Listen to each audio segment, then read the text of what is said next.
సహోదరులారా, మనకి ఇంతవరకు వాడాల నుండి సీను వచ్చినటువంటి సీను మరి సంప్రదాయం గురించి మీకు చక్కని వివరణ ఇచ్చాడు. దానికి పాఠకుడిగా మరి సహోదరుడు సామ్యుల్ గారు మనకు ఆ యొక్క మారుమనసు గురించి, ఎందుకంటే అక్కడ స్త్రీ మారుమనసు పొందింది కాబట్టి ఆ యొక్క పాటను మరి ఆ సహోదరుడు మనకు చక్కగా వివరించాడు. మరి ఇప్పుడు మన మధ్యలో ఉన్నటువంటి టి సామాన్య గారు వచ్చి ప్రార్థన చేయవలసినదిగా రెండో వాక్య పరిచర్య కొరకు, మరి తర్వాత మాట్లాడేవారు యాడికి నుండి మరి వచ్చినట్టు అనంతపురం జిల్లా గంగం దేవదానం గారు వచ్చి వాక్య పరిచర్య చేస్తాడు. మరి ముందుగా మరి సామాన్య సార్ వచ్చి ప్రార్థన చేయవలసిందిగా మనం చేసుకుంటాం.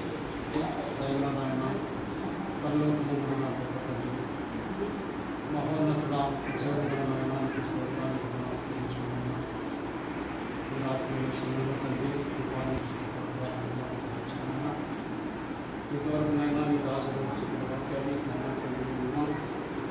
ఆయన బలపరచండి, జీవంలో తల్లి వాడాల నుంచి నైనా మీ దాసులు ఇక్కడ వచ్చారు. ఆయన సురక్షితంగా చేర్చినందుకు మరి మరి మరి మరి మంచి తల్లి తల్లి ఆయన ఈ దాసులు ఆయన దానం రాగారు వారికి చెప్పిన బలపరచండి, సహాయం చేయండి. ఆత్మీయ సత్కారం మాకు అందించడానికి సహాయం చేయమని ప్రార్థిస్తున్నాను. ఇంకా వాక్యాన్ని కూడా అయినా మన పిల్లలందరికీ హృదయాన్ని పట్టుకొచ్చి సహాయం చేయండి.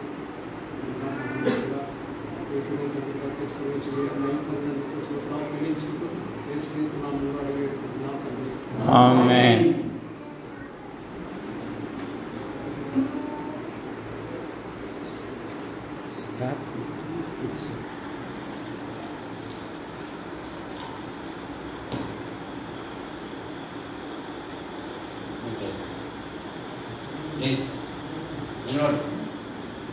మీ నాన్న ఇందాక ఏ వాక్యం చెప్పాడు?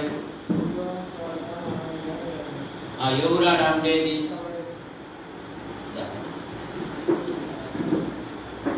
మొత్తానికి మా వాని మైండ్ బాగా పని చేస్తాను. గిఫ్ట్ తీసుకో తిక్కలో నేను పిల్లలాంటి కొట్టి సాగవుతాను. తెనాలి మీటింగ్కి వచ్చినాడు.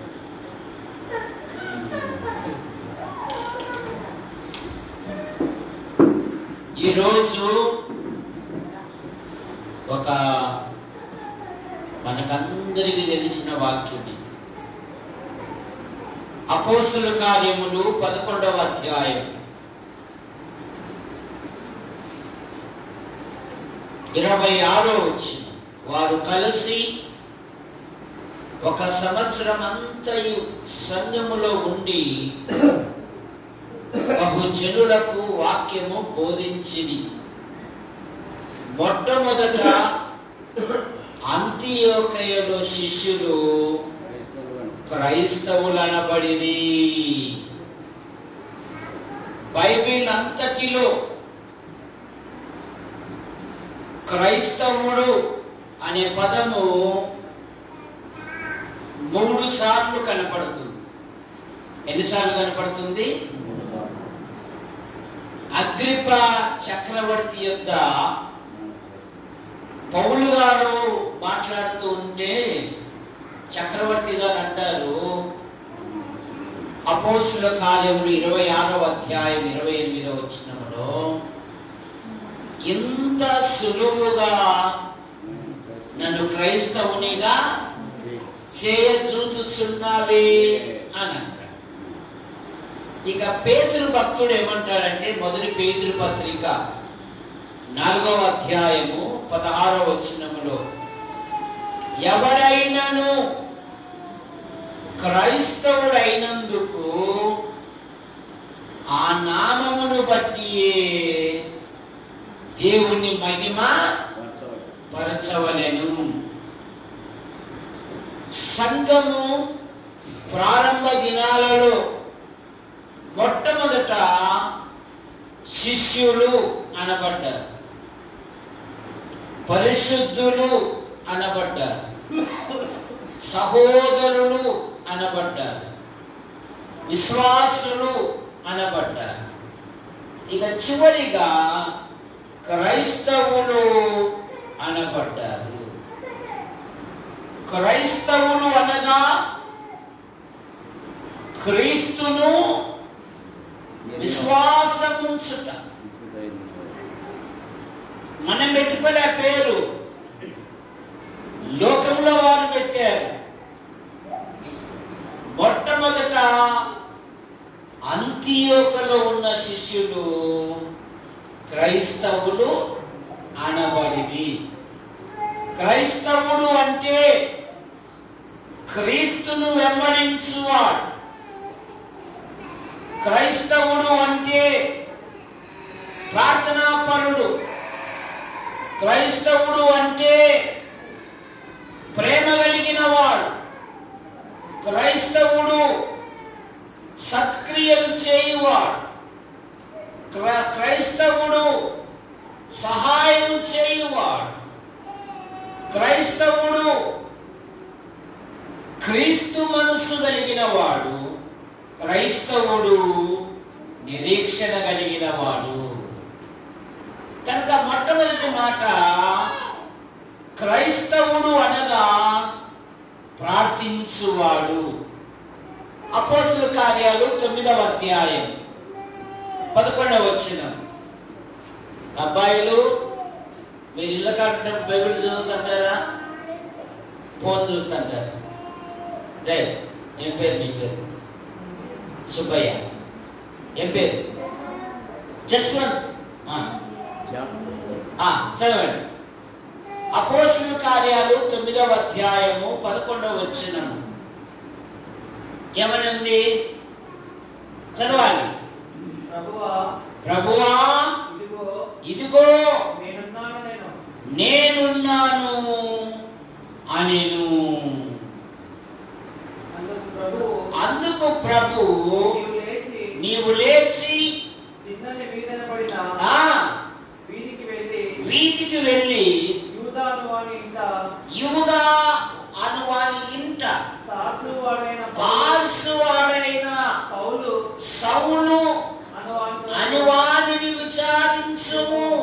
ఇదిగో అతడు ప్రార్థన చేయుచున్నాడు. ఇదిగో అతడు ప్రార్థన. ఎవరు? దేవుని సంఘమును హింసించిన వాడు, పరిశుద్ధ సహోదరులను జడలు పట్టుకొని జర జర జర వీధులకి లాగినవాడు, యవనస్తుడైన స్టెఫెను రాళ్లతో కొడుతున్నప్పుడు ఆ పట్టణకు సాక్షిగా ఉన్నవాడు, దేవుని సంఘమును పాడు చేసిన వాడు. అందుకే మొదటి తిమోతి పత్రిక 1వ అధ్యాయములో మునుపు నేను దూషకుడను, హింసకుడను, హానికరుడను.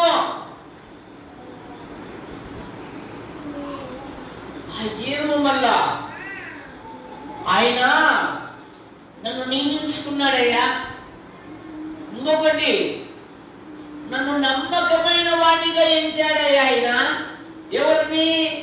ఒక దూషకుని, ఒక హింసకుని, ఒక హానికరుడను నన్ను నమ్మకమైన వాడిగా ఎంచాడయ్యా. తన పరిచర్యకు నియమించుకున్నాడయ్యా. అందుకే ఏమంటాడంటే, నేను నా ప్రభువైన యేసు క్రీస్తుకు నేను కృతజ్ఞుడనై ఉన్నాను అంటాడు. ఏమంటాడు? నేను నా ప్రభు అయిన యేసుక్రీస్తుకు నేను కృతజ్ఞుడుగా ఉన్నాను. చాలా మంది దినాలలో కృతజ్ఞత లేని వారుగా జీవిస్తాం. ఏం లేని వారుగా? కృతజ్ఞత లేని వారుగా. కానీ పౌలు గారు అంటున్నారు, నా ప్రభు అయిన యేసుక్రీస్తుకు నేను కృతజ్ఞుడను. ఇదిగో అతడు ప్రార్థన చేయుచున్నాడు. విశ్వాసీ జీవితంలో ఆధ్యాత్మికంగా ఎదగాలి అంటే నీ కుటుంబంలో ఉదయకాల ప్రార్థన ఉండాలి, రాత్రికాల ప్రార్థన ఉండాలి. నీకు సరైన ఆస్తు లేకపోవచ్చు, సరైన నివాసము లేకపోవచ్చు, కానీ ప్రార్థించుటకు జానడు స్థలం ఉంటే చాలు.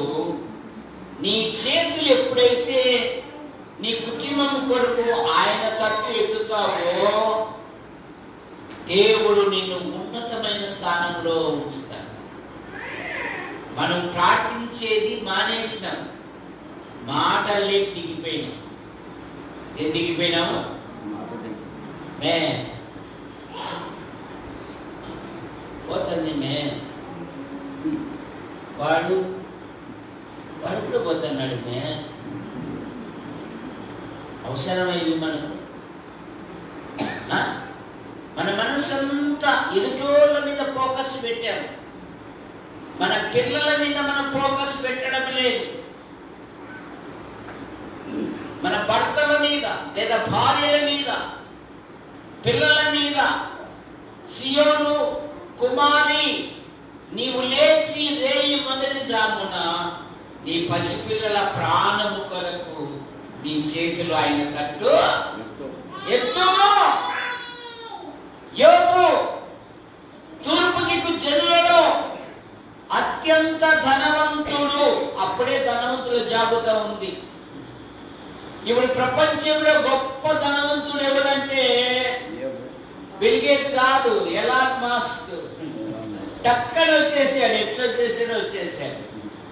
మన భారతదేశంలో అత్యంత ధనవంతుడు ఎవరంటే అనిల్ అంబానీ. అనిల్ అంబానీ చూసారా?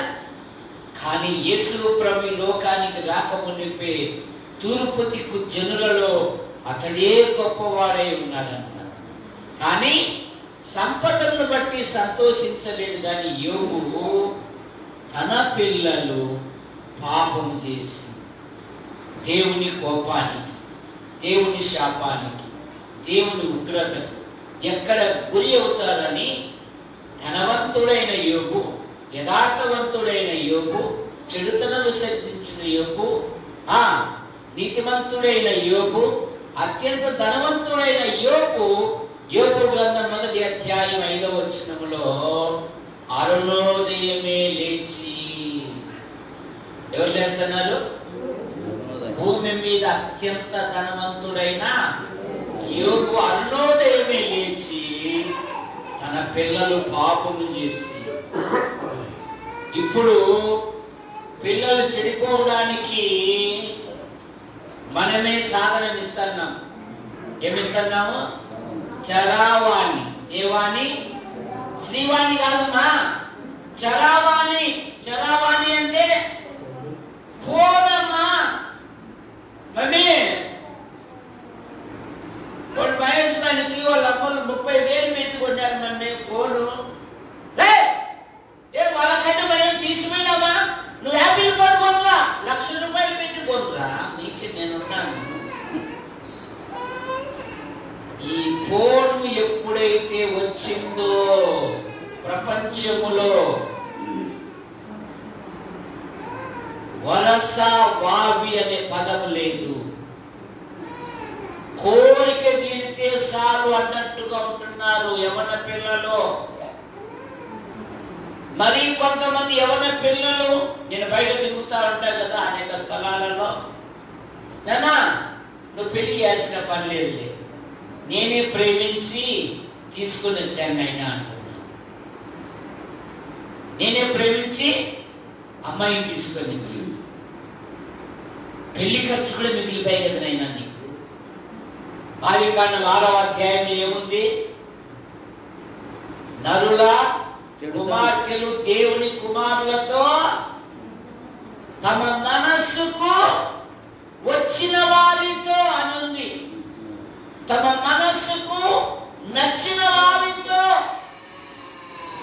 వయస్సు వావి అనే పదం లేదు. 80 ఏళ్ళ వృద్ధుడు 16వ సంవత్సరాల పాపను పట్టుకున్నాడు. జాగ్రత్త. దుష్ట సహవాసము మంచి నడవడిని చెరుపును. కనుక ఈ భ్రష్ట లోకములో మన కుటుంబాలు కాపాడుకోవాలంటే ప్రార్థనే శరణ్యం. ఏది శరణ్యము? ప్రార్థన శరణ్యం. తిమోతి ఇంటిలో తిమోతి తల్లి, తిమోతి అమ్మమ్మ ఎవరు? అవ్వ. మన భాషలో అవ్వ కూతురు కలిసి తమ కుమారుని, తమ మనవని పౌలునకు సేవకు ఉపయోగపడే ఒక బలమైన వ్యక్తిగా తయారు చేశారు. చిరు వయసులోనే 2 సంఘాల సహోదరుల చేత మంచి పేరు పొందిన వారంటే యవనస్తుడు. అపోస్తల కార్యాలు 16వ అధ్యాయం 1వ వచనం. పౌలు దెర్బేకును లుస్త్రాకును వచ్చాను. అక్కడ తిమోతి అను ఒక శిష్యుడు ఉండేను. విశ్వసించిన ఒక యూదురాలి కుమారుడు. అతని తండ్రి గ్రీసు దేశస్థుడు. అతడు లుస్త్రాలోను ఈకోనియలో ఉన్న సహోదరుల వలన మంచి పేరు పొందినవాడు. అబ్బా, మన పిల్లలు ఈ పేరు కలిగి ఉంటారా? యవన పిల్లలు, యవనస్తులు, యవన ప్రాయంలో అమ్మాయిలు మంచి పేరు కలిగి. బైబిల్ ఏం చెప్తుంది? యెహోవాయందు భయభక్తులు కలిగిన స్త్రీ కొనియాడబడుతుంది. చాటింపు వేసుకోవాల్సిన పనిలే, దండవులు కొట్టుకోవాల్సిన పనిలే. నేను మంచోని, నీ మంచిదాని అని. నిన్న వారాలకు పోయాం. వాళ్ళు చికెన్ కూర వండుతూ ఉంటే మాకు వాసన వస్తా ఉంది. ఎట్లొచ్చింది ఆ వాసన? అందులో దినుసులు వేశారు. చెక్క, లవంగాలు, యాలకలు. యాలకలు ఎత్తారమ్మా, పాయసంలో ఎత్తారు. ఆ దినుసులు ఏమైనా సాక్ష్యం ఇస్తున్నాయి? పలానింటిలో మాంసపు కూర. మన పిల్లలు సాక్ష్యగలిగిన పిల్లలుగా ఉంటారు. పౌలు గారు ఏమన్నారు? మంచి పోరాటము నా పరుగు విశ్వాసం కాపాడుకుంటాం. ఏం సంపాదించుకున్నాడంట? విశ్వాసం. మనం ఏం సంపాదించుకుంటున్నాము? నేనేం పోగొట్టుకోలేదు నేను అని అంటే నష్టం. విశ్వాసాన్ని కాపాడు. ఎందుకంటే ఈ అంత్య దినాలలో అదే తిమోతి పత్రిక 6వ అధ్యాయంలో ఏముందంటే కొందరు విశ్వాసంలో నుండి తొలగిపోయారు. మరొక మాట ఏముంటే అందరికీ విశ్వాసము లేదు అని మాట. కానీ పౌలు గారు ఏమంటున్నారంటే నేను ప్రభు దగ్గరికి పోతున్నాను, విశ్వాసాన్ని కాపాడు. నేనేం ఏం కాపాడుకున్నా? ఏం సంపాదించుకున్నా? చూసారా? ఇది కాపాడుకోవాలి. మంచి పేరు పొందినవాడు. మన పిల్లలను ఉన్నతమైన వ్యక్తులుగా చేయాలంటే ఇప్పటి నుండి ప్రార్థించుట ప్రారంభించి.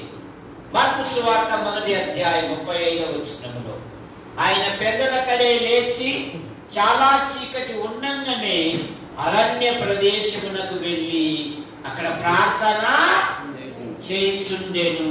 రెండవ మాట, క్రైస్తవుడు ప్రేమించువాడు. మత్తయి సువార్త 5వ అధ్యాయము 44వ వచనం చదవండి. మత్తయి సువార్త 5:44.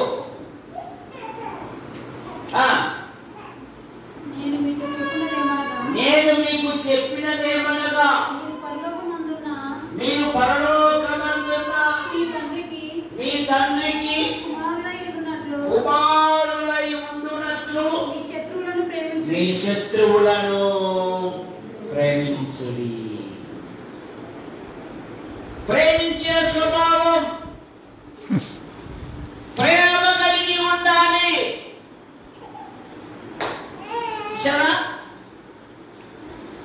చాలా మంది వాడిగలను కొమ్ములే ముందుంటాయి, ముందు వచ్చిన శివుడు మాత్రము మర్చిపోతున్నారు చాలా మంది. జాగ్రత్త, మీ శత్రువులను ప్రేమించుడి. ఎందుకంటే మన దేవుడు ప్రేమామయుడు. యోహాను సువార్త 13:1 వారిని అంతము వరకు ప్రేమించెను అనే మాట మనం చూస్తాం.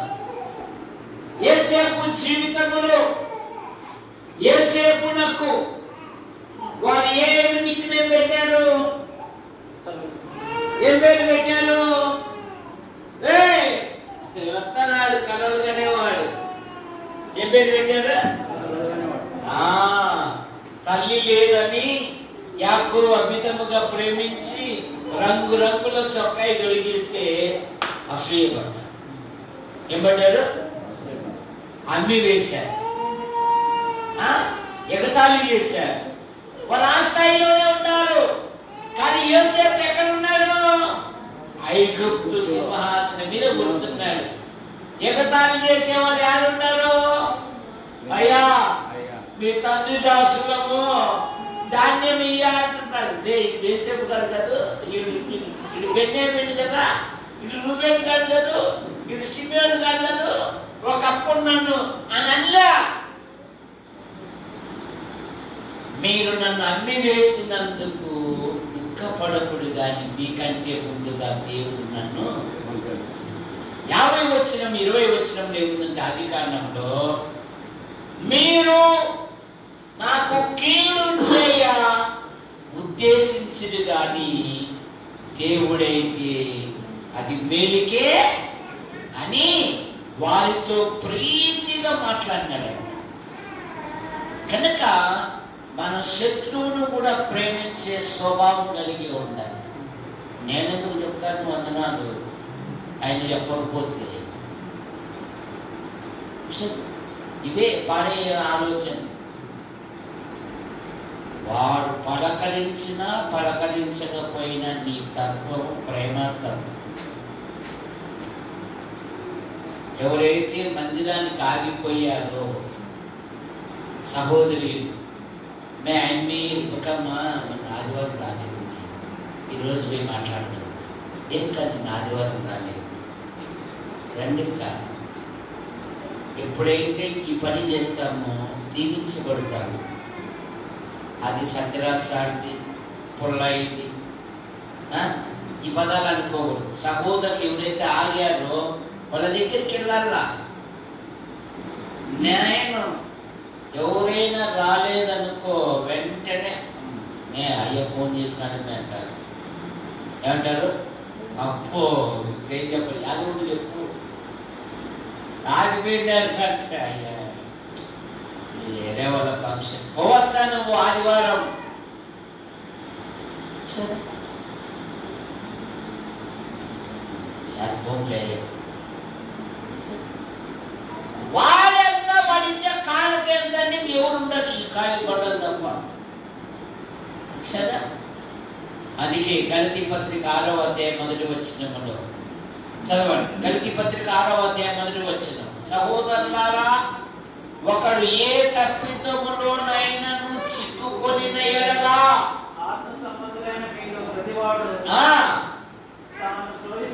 తాను శోధింపబడునేమో అని తన విషయం చూసుకొనుచు అట్టి వారిని దారికి తీసుకొని రావాలను. అయ్యా ఒకప్పుడు మీరు బాగా ప్రయాసపడ్డారు, ఒకప్పుడు మీరు కష్టపడ్డారు, ఈరోజు ఎందుకయ్యా అట్లున్నారు? మీ ప్రేమ మేము మర్చిపోలేదు. రండి. ఏ ఒక్కరిని మనం పోగొట్టుకోకూడదు. నేనేం చెప్తానంటే, నా మీద రాళ్ళేసేవాడు కూడా నాకు కావాలంట. ఎందుకంటే వందాన నాకు ఒక పాఠం. వాడు ఎందుకు వేస్తాడు? ఉరికినేస్తాడు రాయి. మనకి ఏదో లోపం కనపడితేనే కదా. తాను శోధింపనేమో అని తన విషయం చూసుకొనొచ్చు వారిని మంచి దానికి. అదే ఆదివారం ఇక్కడ రాకుండా ఎక్కడ పోయారు? సారీ, ఏమనుకోవాలి, మీరు ఎక్కడికి వెళ్ళారు? ఇక్కడే ఉంటాం. మేమేమైనా పంపితే సంఘం నుండి పంపితే మీరు వెళ్ళారు, కానీ మీరు దారిలో ఎత్తుకోవాలి. మీరు దారిలో ఇట్లాగే ఒక్కోటి ఆత్మీయ పతనం జాగ్రత్తగా చూసుకోవాలి. అందరిని కాపాడుకోవాలి మనం. మూడవ మాట మన ఆధ్యాత్మిక జీవితంలో ఎలా ఉండాలంటే ప్రకటించువాడుగా ఉండాలి. మొదటి పేతురు పత్రిక 2:9 మీరు చీకటిలో నుండి ఆశ్చర్యకరమైన తన వెలుగులోనికి మిమ్మల్ని పిలిచిన వారి గుణాతిశయములను ప్రచురం చేయబడు నిమిత్తము ఏర్పరచబడిన వంశమును, రాజులైన యాజక సమూహమును, పరిశుద్ధ జనమును, ఒకప్పుడు జనముగా ఉండక ఇప్పుడు దేవుని ప్రజ అయితిరే. పిలిచిన వారి గుణాతిశయములను ప్రచురం చేయాలి. పరమగీతములో సులోమితిని అడుగుతున్నారు, వేరు ప్రియుని కన్నా నీ ప్రియుని విశేషమేమి? అప్పుడు సులోమితి అంటున్నది, నా ప్రియుడు ధవలవర్ణుడు, రత్నవర్ణుడు, 10,000 మందిలో గుర్తింపవచ్చు. ఇదిగో ఇతడే నా ప్రియుడు, ఇతడే నా ప్రాణ. అవి కూడా పెద్దలుగా చెప్పాల్సిందే. నీ మార్పును బట్టి సమరయ స్త్రీ తన కుండను, తన పాపపు కుండను ప్రభు పాదాల దగ్గర వదిలిపెట్టి ఈయన క్రీస్తు కాడా,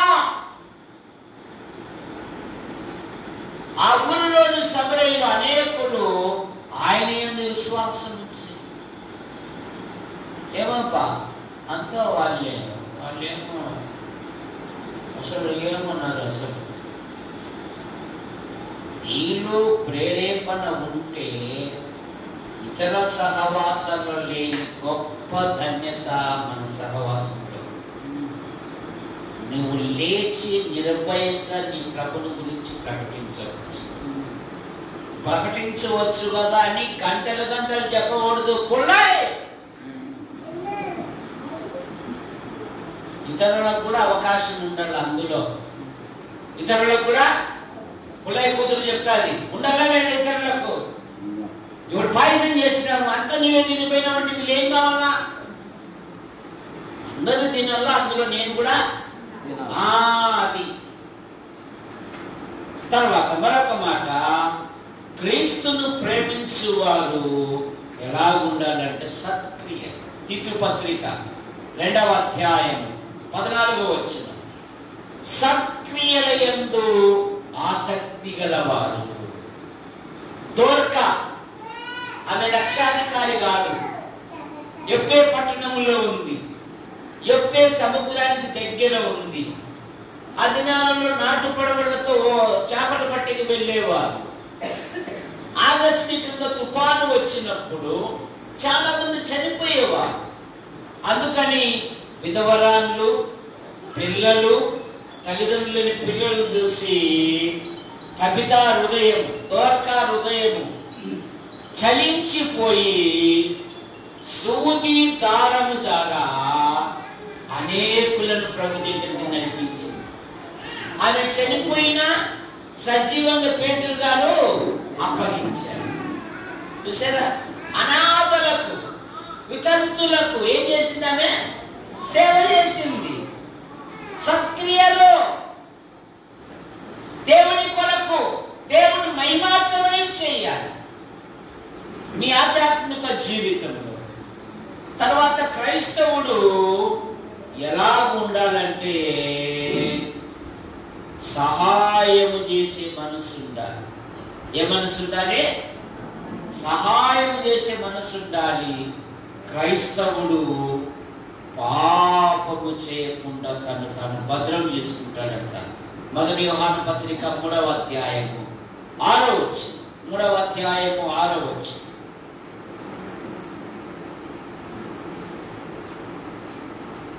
దేవుని మూలముగా పుట్టిన ప్రతి వాడును ఆయన బీజము నిలుచును గనుక 6వ వచనం చదువుతాం. చదువు.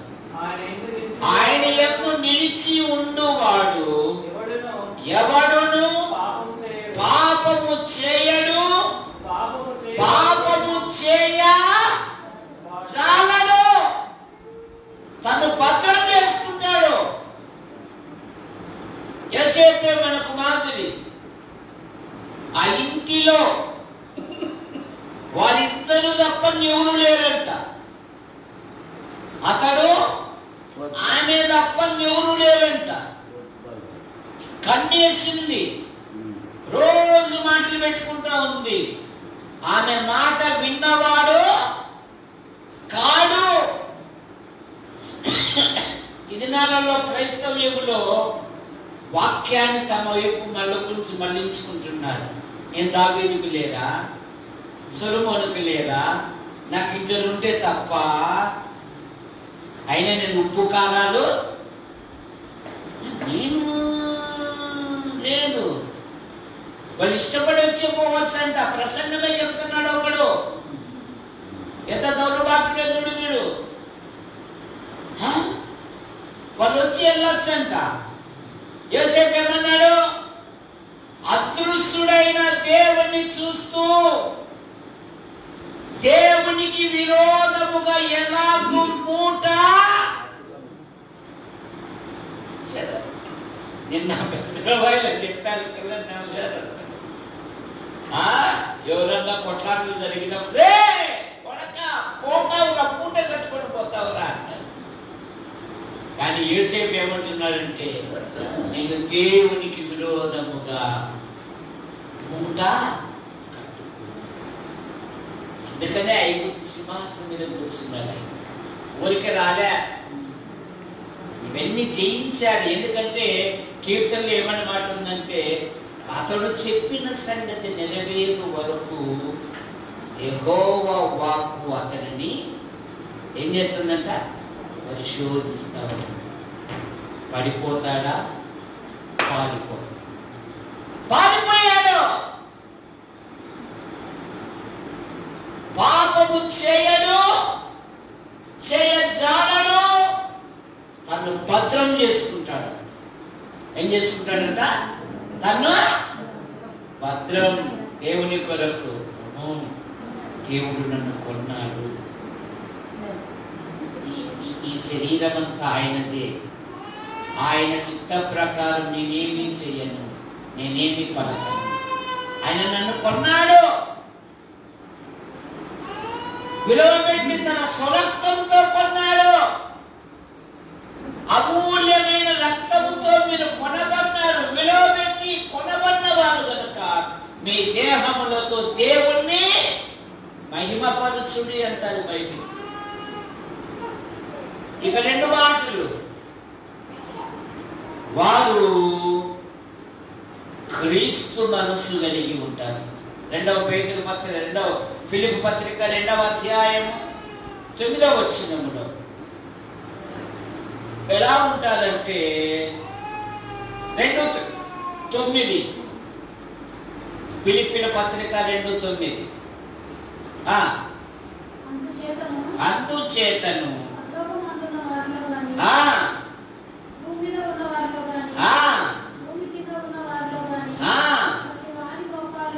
యేసు నామమున. తర్వాత 5వ వచనంలో ఏముందంటే క్రీస్తు కలిగిన ఈ మనస్సు మీరును కనుక క్రైస్తవుడు క్రీస్తు మనస్సు కలిగిన వాడు. మొట్టమొదట యాజకుడు వచ్చాడు. ఎక్కడికి వచ్చాడమ్మా? వెలుగుడికి వచ్చాడు. ఎక్కడికి వచ్చాడు? యాజకుడు ఎక్కడ వచ్చాడు?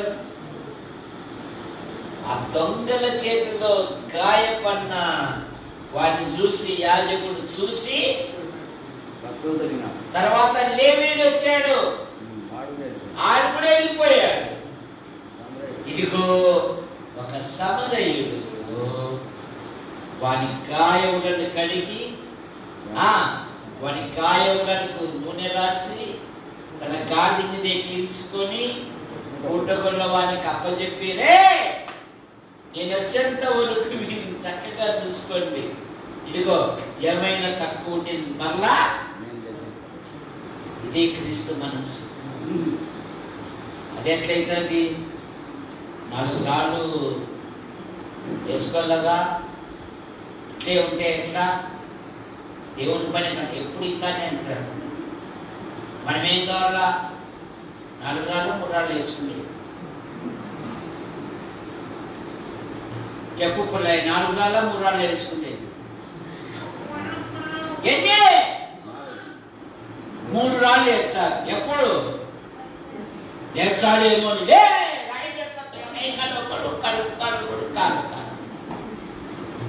4 రాళ్ళు వేసుకోలేదానికి ప్రభువునకు ఎప్పుడైతే మనం చేయి చాపుతామో దేవుడు హెచ్చిస్తాడు. ప్రభువునకు ఇవ్వాలి. ఆయన తన ప్రాణమే దారపోశాడు మన కొరకు. 7వ మాట నిరీక్షణ కలిగి ఉండాలి. తీతు పత్రిక 2:12. తీతు పత్రిక 2:12.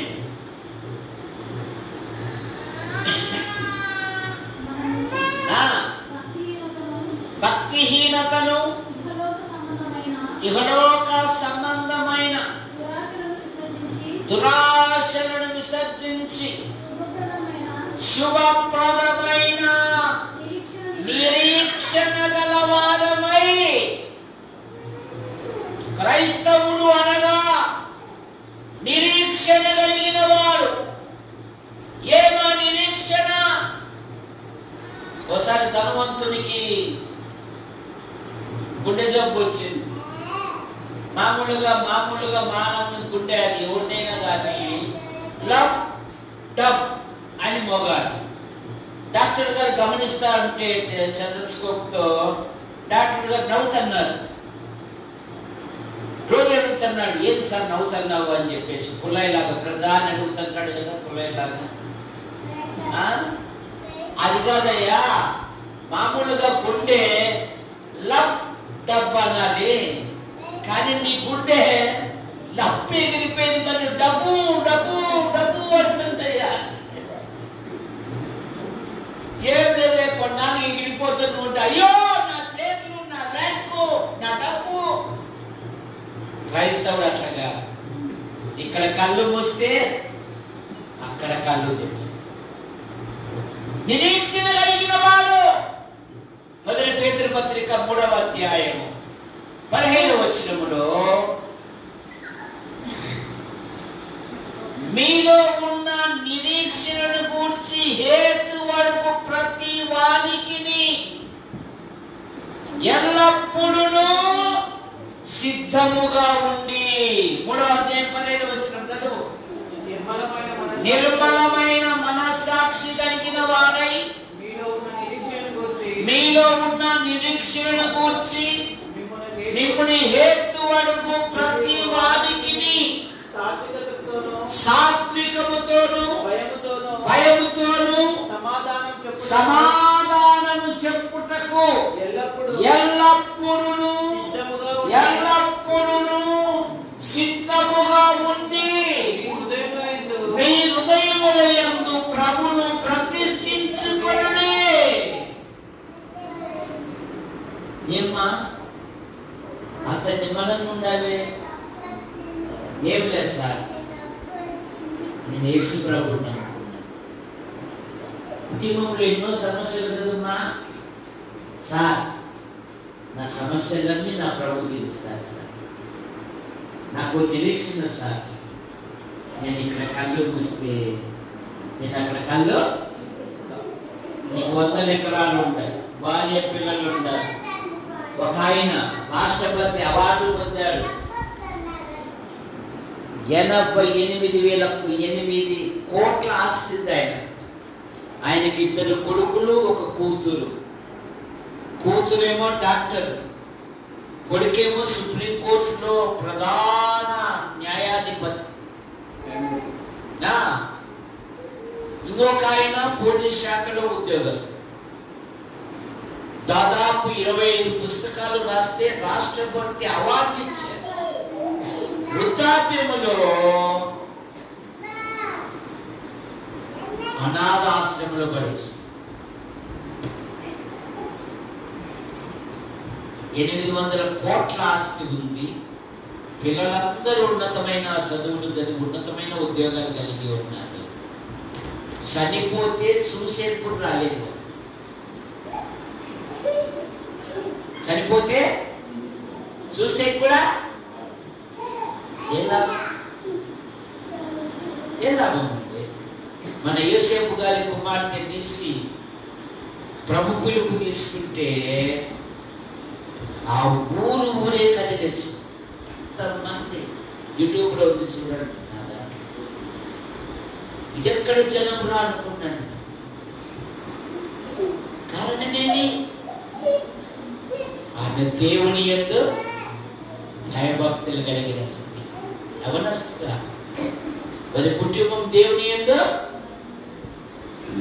గ్రామమే ఇంకా వస్తానే ఉండాలి, ఆగలే. కనుక క్రైస్తవుడు అనగా ప్రార్థించువాడు, క్రైస్తవుడు అనగా ప్రేమ గలవాడు, క్రైస్తవుడు అనగా ప్రకటించువాడు, క్రైస్తవుడు అనగా సత్క్రియలు చేయువాడు, క్రైస్తవుడు అనగా తను భద్రం చేసుకునేవాడు, క్రైస్తవుడు అనగా క్రీస్తు మనస్సు కలిగిన వాడు, క్రైస్తవుడు అనగా నిరీక్షణ కలిగిన వాడు. ఎన్ని మాటలు చెప్పా? 7 మాటలు చెప్పా. నేను అనుకోకుండా వస్తా. ఎవరైతే చెప్తారో సహోదరులు కానీ సహోదరులు కానీ, ఇప్పుడు వాడు ఒక్క మాట చెప్తే 50 రూపాయలు ఇచ్చాను. ఈసారికి ఇంతకంటే పెద్ద బహుమతి ఉంటారు. నేను వచ్చాకల్లే ఈ 7 మాటలు నేర్చుకోవాలి. 7 మాటలు ప్రార్థన చేసుకోండి. ప్రార్థన చేసుకోండి. నిన్న నేడు ఏకరీతి ఉన్న గొప్ప దేవుడు, నిత్యం పూజించబడుతున్న దేవుడు, నిత్యం ఆరాధించబడుతున్న దేవుడు, పూజింపదగిన దేవా, నీకు వేలాది వందనాలు, స్తుతులు, స్తోత్రాలు నాయన. ఇంతవరకు నాయన నీ దాసులను నాయన శీలను బట్టి జ్ఞాపకం చేసుకున్నందుకు నాయన, సమరయ స్త్రీ గురించి వాక్యాన్ని బట్టి అయ్యా నీకు స్తోత్రం తండ్రి, నీకు స్తోత్రం. సమరయ స్త్రీ ఎలా జీవించిందో ఆ సంఘంలో అవుతా అలా జీవించే కృపను దయచేయమని ప్రార్థిస్తున్నాం తండ్రి. పెద్దలు ఆయన చెప్పిన వాక్యాన్ని బట్టి 7 మాటలు తండ్రి ప్రభా, తండ్రి నీ ఆత్మీయ వాక్యాన్ని మాకు దయచేసుకుని వందనాలు, స్తోత్రాలు. అయ్యా ఈ ఉన్న వర్తమానాన్ని మా హృదయంలో ఉంచుకొని ఇలాగ జీవించే పనులను మాకు దయచేయమని ప్రార్థిస్తున్నాం తండ్రి. అయ్యా విని విడిచిపెట్టకుండా ప్రభువా, మా సంఘంలో అలాగనే నడుచుకునే కృపను అలాగనే దయచేయమని ప్రార్థిస్తున్నాం తండ్రి. సహాయం చేయండి. వచ్చిన ప్రతి బిడ్డను, ప్రతి పురుషుడిని, ప్రతి స్త్రీని పేరు పేరున దీవించి ఆశీర్వదించి పంపమని అయ్యా జ్ఞాపకం చేసుకున్నాం తండ్రి. నీ కాపుదల, నీ కంచ అయ్యా ఎక్కడ వెళుతున్నా ప్రభా, పని వెళుతున్నా కానీ తండ్రి మా సంఘంలో ప్రతి కుటుంబానికి ప్రతి అవసరాలు, ప్రతి అక్కలు కలిగిన దేవుడు తండ్రి. అయ్యా ప్రభా, నా నీతి నా రాజ్యం వెంటకుండా ముందు ప్రభా నీ సన్నిధిలో ప్రవేశించామని లేచిన వెంటనే మోకరించే భాగ్యాన్ని మాకు దయచేయమని అప్పచెప్పుకుంటూ ఈ గుడి గంతుల్లో తండ్రి నీ మహిమ నీ కృప నిండారుగా కుమరించినందుకు సహాయం చేసినందుకు ప్రభు యేసుక్రీస్తు నామములో తండ్రి ప్రార్థించి అడిగి వేడి పొందుకుంటున్నాం తండ్రి. ఆమేన్. ప్రేమించిన మా తండ్రి, మీ నామాన్ని బట్టి మీకు స్తోత్రం. వాడాల బాధ్యత కలిగిన సీను వర్గ సభ్యులను సంఘ విశ్వాసులను నిన్నటి దినమున 2 వీధుల్లో నీ కుమారుడు ప్రకటించిన సహాయం పెసరవాయి సంఘాన్ని బట్టి మా పెద్దలు సత్యరాజు ఆంటీ కడపకి వెళ్ళారు. ఆ ప్రాంతంలో వాతావరణం ఆహార పదార్థాల ద్వారా ఎటువంటి పరిమితులు గురి కానికుండా కాపాడండి. వారి యొక్క కుమారులు, వారి భార్యలు, వారి కుమార్తెలను భర్తలు సంతానం కూడా దీవించి పొందండి. అలాగే సుదర్శన్ ఆయన భార్య, కుమారులు, కుమార్తెలు దీవించండి. ముఖ్యంగా ఆయన భార్యకు ఆపరేషన్ అయింది. ఆ గాయములను మీరు ముట్టి స్వస్థపరచండి. వారికి ఆమె తీసుకుంటున్న ప్రతి మందును పదార్థమును దీవించండి. పూర్ణ ఆరోగ్యం, పూర్ణ స్వస్థత ఇచ్చండి. యేసు ప్రభువా, ఇదో సంఘంలో యవనస్తులు ఉన్నారు, కళాశాల మొదలుకొని నర్సరీ వరకు చదువుతూ ఉన్నారు. అనుదిన ప్రయాణములో రాకపోకల యందు ఈ కృపాక్షేమాల నుంచి పిల్లలు ఉన్నతమైన చదువులు చదివి ఉద్యోగం కొరకు, వివాహాల కొరకు ఎదురు చూస్తూ ఉన్నారు. నేను వారికి హృదయం కొరకు నెరవేర్చు. డిఎస్సి పరీక్షలు రాసిన బిడ్డలు దీవించండి. ఫలితాల విషయంలో కూడా అద్భుతమైన సహాయం పెడతారు. అయినా గుంటూరు, నంద్యాల, అయినా కొండూరు, కోనచెరువు, చాపరాళ్ళ సంఘాలను మీరు బలపరచు. యాడికి సంఘాలను పెట్టి నైనా ఈ సంఘాలను ప్రోత్సహిస్తూ బలపరుస్తున్నాను. మా ప్రియులు కట్టుపల్లి యోహానంకులు రాజబాయానికి పిలుపు తీసుకున్నాను. వారి కుమారులు, వారి భార్యలు, వారి సంతానం, వారి కుమార్తెలు, వారి భర్తలు, వారి సంతానం శ్రీరామూర్తి గారు కుమార్తెలు, కుమారుడు కొరకు ఆయనకుంటున్న ప్రతి బలహీనత మీరు ముట్టి స్వస్థపరచు. సంపూర్ణమైన ఆరోగ్యమును పెడతారు. కట్టుపల్లి జాన్ నెల్సన్ గారు ఆయన భార్య పిల్లలను దీవించారు. పాల్ గారు ఆయన భార్య పిల్లలను దీవించారు. రేపు నెలలో జాన్ నెల్సన్ గారు రాబోతున్నారు. నైనా ప్రతి స్థలంలో, ప్రతి సంఘంలో చక్కని కూడికలు జరుగుతూ కూడా సహాయం పెడతాయి. అయినా సహోదరుడు గంధం Devadanam the Bible study YouTube ద్వారా వీక్షిస్తున్నాను. ప్రతి వారిని కూడా దీవించు. అయ్యా, ఈ రాత్రి తిరిగి వాడలకు వెళ్తుండగా వారి ప్రయాణాన్ని దీవించారు. ఏర్పాటు చేసిన ప్రేమ విందుని దీవించారు. అయినా సంఘాలు దినదినం క్షేమాభివృద్ధి చేయండి. మరింత బలపడినట్లుగా ఇప్పుడు దయచేయండి. ఇచ్చిన వర్షాన్ని బట్టి మీకు స్తోత్రములు. దీవించండి. సమృద్ధి అయిన పంటలు దయచేయండి. ఏ విధమైన తెగులకు గురి కానికుండా కాపాడండి. ఇలాగ అన్ని విషయాలలో మా కొరకు ప్రార్థిస్తూ, మా అవసరాలు తీరుస్తూ, సమయ అసమయాలలో మాకు సహాయపడుతూ, అనేక స్థలాలలో దేవుని వాక్యం ప్రకటించటకు ప్రోత్సహిస్తున్న ప్రతి వారిని కూడా దీవించండి. ఆశీర్వదించి హస్తాలకు అప్పచెప్పుకుంటూ యేసు ప్రభు నామములో ప్రార్థిస్తూ బయలుదేరుతున్నాం తండ్రి. ఆమేన్. సహోదరులారా, మీ అందరికీ వందనాలు.